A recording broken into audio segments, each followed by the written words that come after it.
మరొకతో మీ అందరికి కూడా వందనాలు తెలుస్తున్నాం. దేవుడు నామమునకు మహిమ కలుగును గాక.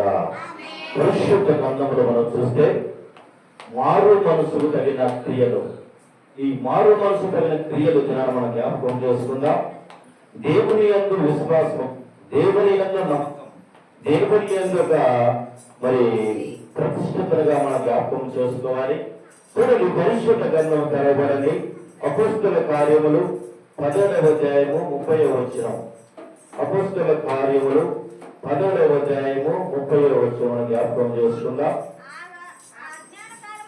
చూడండి, ఏ జ్ఞానం అంటే అజ్ఞాన కాలములను దేవుడు చూసి చూడనట్లుగా ఉండెను. ఇప్పుడైతే అందరూ మారు మనసు పొందవాలని. చూడండి ప్రేమించు మళ్ళా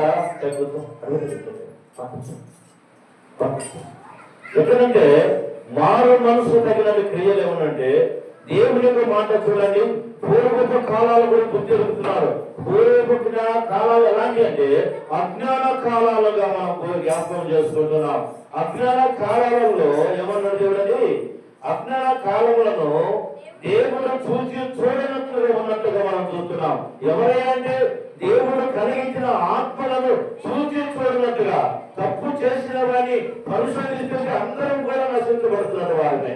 కానీ దేవుడు మాట ఏంటంటే అప్పటిలో పౌరులు ఆయన సెలవిస్తున్నారు. ఆయన చూసి చూడనట్టుగా ఎవరైనా దేవుడు చూసి చూడనట్టుగా ఉండేను. ఇప్పుడైతే అంతటను అందరూ మారు మనసు పొందవలెను. చూడండి, మారు మనసు క్రియలు ఏంటి అని అంటే అప్పుడున్న కాలానికి ఇప్పుడున్న కాలానికి డిఫరెన్స్ వచ్చేసింది.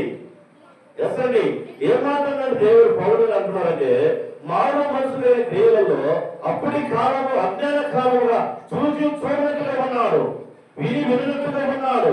వాక్యానుసారంగా మీరు ఎలా ఉన్నారంటే దేవుని వైపు చూడకుండా ఉన్నట్టుగా మీరు జ్ఞాపకం చేసుకుంటున్నారు. కానీ నా ప్రియ సహోదరుల సహోదరి, దేవుని యొక్క సంకల్పం ఎలా ఉందంటే దేవుని యొక్క సంకల్పం ఏ రీతిగా